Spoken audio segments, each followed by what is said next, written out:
Paola, were you given a heads up about the twist in the episode before you read the script?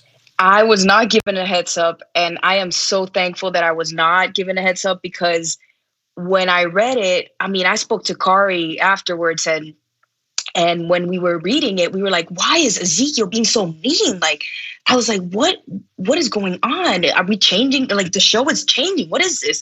And Khary was like, yeah, I didn't know what was going on with my character. I was mad. Like, why is he being so mean? So not knowing the twist that was going to happen in the script was perfect for reading it, because it really, once that shift happened, it really broke me emotionally. And I love that I didn't know. Paola, how did it feel for you to learn more about Princess's pre-apocalypse backstory in this episode? I mean, it was super exciting for me. As an actor and as a performer, you want to be able to like peel down the layers of the facade, or most of us have a mask that we carry, and to be able to pull that mask off, I got to relive moments of trauma for Princess. And again, as an actor, like getting to go to those places in like such a little time frame that's why I fell in love with the character.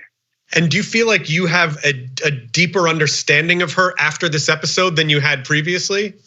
Absolutely. Absolutely. I understand why she's impulsive. I understand why she laughs when it's not appropriate. I understand why she's loud. Like, I always had an instinct that obviously it came from the past and from trauma, but now I know exactly where those triggers come from. So it's super exciting. And building off that for Vivian, what do you think it says about Princess that she imagines these new friends of hers acting pretty harshly towards her? What does that say about her, that's what's going on in her mind? Well, I think that says a lot about how she treats herself in general. That she's pretty tough on herself. And that's probably because people were tough on her. And she probably comes from, I know she comes from a background where people were hard on her and treated her a certain way. And so I think a lot of times people, especially women, internalize that kind of stuff, right?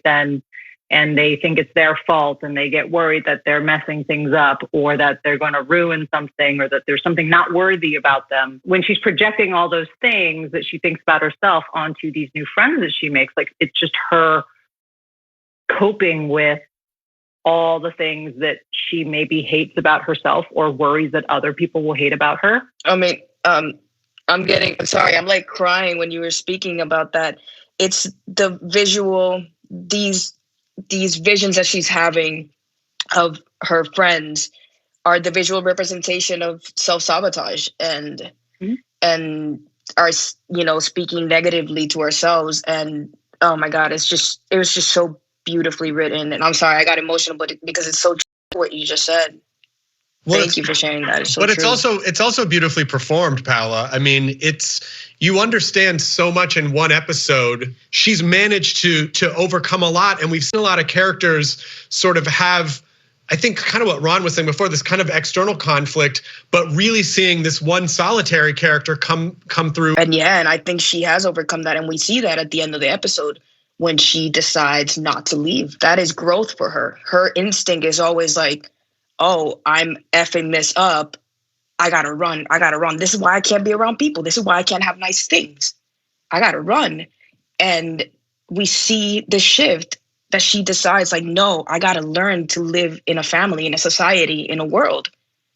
So yeah, I agree with what you said. But I also think there's a beautiful moment, and maybe Vivian, you could correct me if I'm wrong, but there is it's her kind of choosing to be a part of the group and choosing to be a part of the world and surviving and choosing something for herself, saying, I am worthy to have these things. I deserve to have these things, and I'm good. I should have these things. Would you say that's true? It's all of that. It's like, I am worthy. And in this moment, I feel worthy. Tomorrow, I might not, but that's okay. I'll deal with that tomorrow.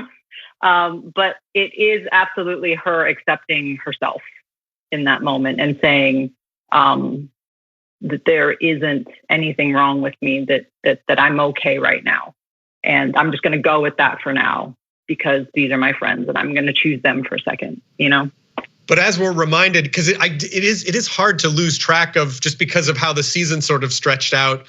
Oh yeah, she's only known this group for like a week. So Khary, from that perspective, you know, do you think Ezekiel and the group would trust Princess to help save their lives at this point? I think that Yumiko maybe takes a little bit longer to come around, but I think that Ezekiel has an immediate kinship with Princess. You know, not just because they both tended towards, you know, nicknames of royalty, but they are a little bit extra. You know, both of them are a little bit extra, and I think he sees her journey and her way of coping with that journey, and understands it and appreciates it. You know, it's like a football team or a basketball team. You know, everybody's not point guard. You got to have your center and your power forward. You got to have your defensive lineman, and you got to have your speedy receiver. And he sees her that she is that flash. She is that running back that you give it to and watch her go.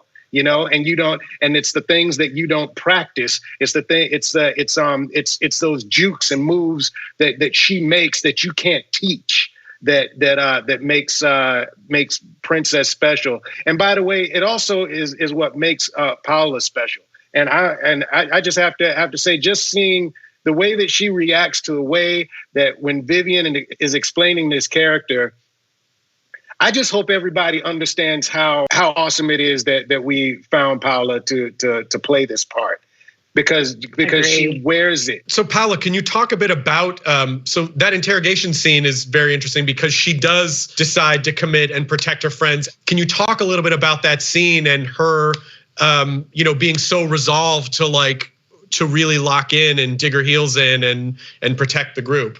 I think it goes back to, you know, I always say she has a huge heart. Princess has a huge heart, but I think she protects others more than she protects herself. And that goes back to her own trauma. I think she gets very defensive when somebody else gets treated badly. And that's why she tries to get the knife in the beginning, and she tries to help Yumiko. It just shows you that she is loyal and that she is willing to put herself at risk for them. Because she's putting herself at risk for them when she flips out in that scene, when she goes to him and tries to hit him and then she gets hit. Just shows her loyalty. I give Paula a little bit of love and respect in this episode, because this is one of the ones that I related to the most as a comedian, because you see that she uses comedy and humor and aloofness and fun as coping mechanisms for trauma. And I thought this episode was a great way of showcasing just what happens when all your coping mechanisms start to fail you. You see it go from comedy to the state capitals to everything, and when those leave you and you really have to just deal with what you've gone through, it can be, terrifying. So I just thought that was something that I related to and that I understood as a comedian, as a person who's gone through traumas. And I just thought that was a great episode. And I just wanted to give you, Paola, a respect for the way that you portrayed it. And so I just wanted to mention that because I didn't get a chance to do so. Thank you so much. Thank you. I appreciate that. Khary, can you talk about playing such an aggressive version of Ezekiel when he's attacking the soldier? Because at that point, I still, I hadn't caught on. I don't know if anyone else had caught on yet. I hadn't caught on yet. And I just felt oh, wow, we haven't seen Ezekiel for a minute and stuff has changed. I wasn't even feeling like Ezekiel at that point. I think I had kind of left Ezekiel behind. He's another person in Princess's life. He's the protector. He's the aggressor. He's he's her fight or flight mode, And I think she literally takes away Ezekiel and just puts on his armor, that he's wearing and uses that.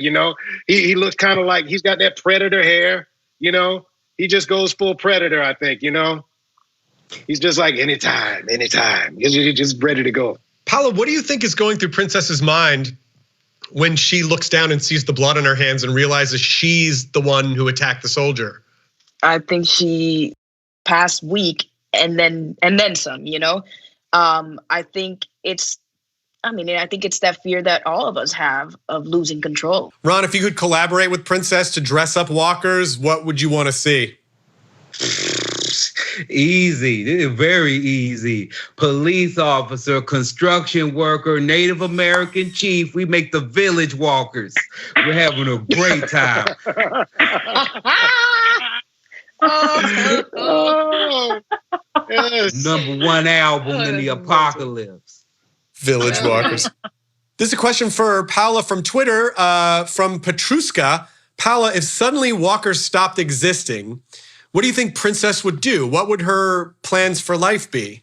She would be a DJ and she would host apocalypse parties, just like dance parties, like real chill, every night. Whoever wants to come, whoever's around can come through. But she'd be the DJ of those parties and she would host them. Yeah.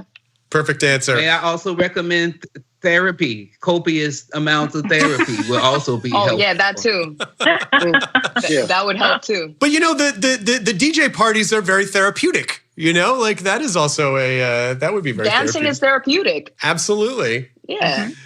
Joining us virtually is Tyson from British Columbia, Canada. Tyson, thank you for being here. Who do you have a question for? I have a question for everyone, actually.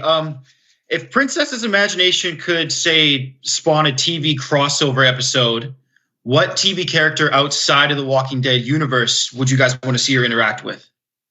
Ooh. I mean, for me, that's an easy one. I would 1,000% cross over with Scooby-Doo just to watch the Mystery Machine pull up and be like, they'd just jump out. You know, like they just like run into celebrity guests like in the middle of a swamp. Rick Grimes, howdy kids. You know, like I would totally Scooby-Doo crossover, 100%. Awesome. Animated Walking Dead, without a doubt. I don't know, Paola, what do you think? You know, as Princess, I would want to cross over to Ozark. Just as the character in that world that is so different from her. I would just want to be part of that crew. It would be terrible. Last scene with the sacks over their heads. Man, as Princess, I trusted that dude.